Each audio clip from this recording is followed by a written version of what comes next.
दोस्तों, उम्मीद करता हूँ सब लोग खैरियत से होंगे। आज की वीडियो में मैं बात करूंगा एंग्रो पॉलीमर के सेकंड क्वार्टर 2024 के जो फाइनेंशियल रिजल्ट्स आए हैं उसकी डिटेल प्रेजेंटेशन के बारे में। जो प्रेजेंटेशन इन्होंने एंग्रो ने अभी अपलोड किया है, रिजल्ट 16 अगस्त को आए थे, लेकिन उसकी जो डिटेल है वो इन्होंने 2 दिन पहले अपलोड किए। ये प्रेजेंटेशन है, ये एंग्रो हर दफ़ा देता है। मेरी तो विश यही है कि जब कंपनी कोई भी अपने नंबर्स दे तो वो अपने नंबर्स की शीट के साथ ये प्रेजेंटेशन देते हैं। अमूमन वेस्टर्न कंपनीज ऐसे ही करती हैं, लेकिन मुझे समझ आती है कि यहाँ पे ये बाद में क्यों इन्फॉर्मेशन आती है। एनी हाउ, एंग्रो पॉलीमर की अगर हम इस प्रेजेंटेशन को देखें तो इसमें वही चीज़ें जो मैंने अपनी लास्ट वीडियो में जब एंग्रो के मैंने रिजल्ट्स डिस्कस किए थे तो मैंने जो मोटी मोटी बातें की थी वही बातें। मोटा इसमें ये है कि रेवेन्यू जो है इनका डाउन है पिछले साल के मुकाबले में, प्रॉफिटेबिलिटी भी डाउन है, लॉस पर शेयर इनका हो रहा है थोड़ा सा, एक्सपोर्ट्स भी डाउन है। ओवरऑल कंपनी स्टेबल है, इतना मसला नहीं है। और जो सेल्स गिरने की जो मेन वजह है डाउन होने की, वो पाकिस्तान की जो एक ओवरऑल इकोनॉमिक जो कंडीशन है वो है, रियल एस्टेट है। इसमें अगर हम प्रेजेंटेशन को देखें तो इतनी कोई बड़ी प्रेजेंटेशन नहीं है, डिटेल इनकी कुछ ज़्यादा नहीं होती, बहुत ही एक टू द पॉइंट बात करते हैं। इसमें जो सबसे जो इम्पोर्टेंट चीज़ है वो है देखने वाली कि कंपनी के जो प्रोडक्ट्स हैं, जो उनका मेन रेवेन्यू ड्राइवर है, वो ऑलमोस्ट 81% पीवीसी है, बाकी क्लोर एल्कली है। पीवीसी जो है, मैंने जैसे पहले बताया था, ये पाइप्स में और ये जो केबल्स की जो शीट होती है उसके लिए यूज़ होता है। और इसका जो मेन कंजम्पशन सेक्टर है वो रियल एस्टेट है। एंग्रो पॉलीमर का मेन प्रोडक्ट यही है, सो इसका मेन जो रेवेन्यू ड्राइवर भी वो भी यही है। अगर हम इसका पीवीसी के नंबर्स हम देखें तो अगेन पीवीसी की सेल सबड्यूड रही है।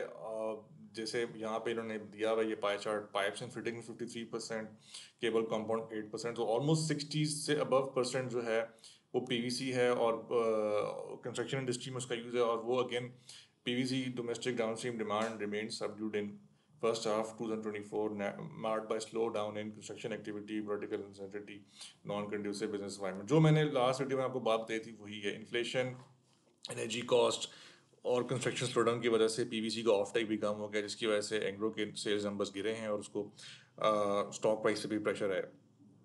तो इसमें अगेन एक चीज़ ये भी है कि जो एंग्रो है वो पीवीसी एक्सपोर्ट भी करता है। एक्सपोर्ट की मार्केट भी थोड़ी सी डाउन है बिकॉज चाइना भी स्लो हुआ है, चाइना के अंदर भी रियल एस्टेट थोड़ा सा बैठा हुआ है।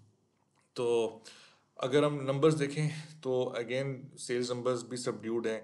और सबसे इम्पोर्टेंट जो इसमें स्लाइड में जो ये पेज है, जिसमें पता चल रहा है कि जो रेवेन्यू है वो पिछले साल के मुकाबले में 6% डाउन हुआ है। जो अर्निंग बिफोर इंटरेस्ट है वो 73% ईयर ऑन ईयर डाउन हो गई है। प्रॉफिट आफ्टर टैक्स भी इसका डाउन हो गया है, बल्कि इस क्वार्टर में तो ये कंसेक्यूटिव 2 दफ़ा इसने 2 क्वार्टर्स कंसेक्यूटिव इसने लॉस में भी एंग्रो ने शो किए।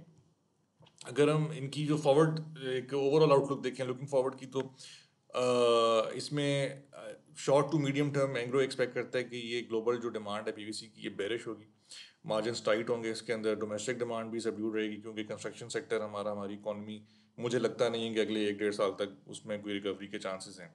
तो बहुत मुझे ट्रिगर्स नज़र नहीं आते। जो क्लोर अल्कलीन का प्रोडक्ट है वो ज़्यादा यूज़ होता है साबुन वगैरह में और टेक्सटाइल इंडस्ट्री में, उसकी भी जो है ऑफटेक वो सबड्यूड है। एनर्जी कॉस्ट बहुत ज़्यादा है, टेक्सटाइल सेक्टर जैसा आपको पता है वो भी प्रेशर में आया हुआ है। तो अगेन कॉस्टिक सोडा की भी डिमांड थोड़ी सी डाउन हुई हुई है।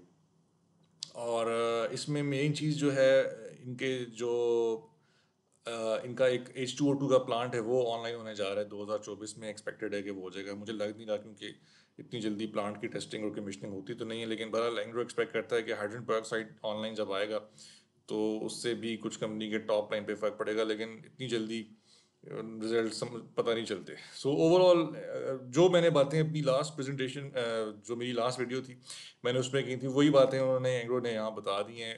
मेन चीज़ इसमें समझने वाली है कि अब एंग्रो पॉलीमर की जो स्टॉक प्राइस है इसकी रिकवरी लिंक्ड है पाकिस्तान की रियल एस्टेट मार्केट के साथ। और अगर हमारी रियल एस्टेट मार्केट रिकवर होती है, कंस्ट्रक्शन तेज़ होती है, तो फिर स्टॉक प्राइस में तेज़ी आ सकती है। वरना शॉर्ट टू मीडियम टर्म मुझे तो लग रहा है कि अब ये स्टॉक 38, 40, 41 के लेवल पे घूमता रहेगा। तो अपने कमेंट्स ज़रूर दीजिएगा, अपना फीडबैक ज़रूर दीजिएगा। Till next time, take care, अल्लाह हाफिज़।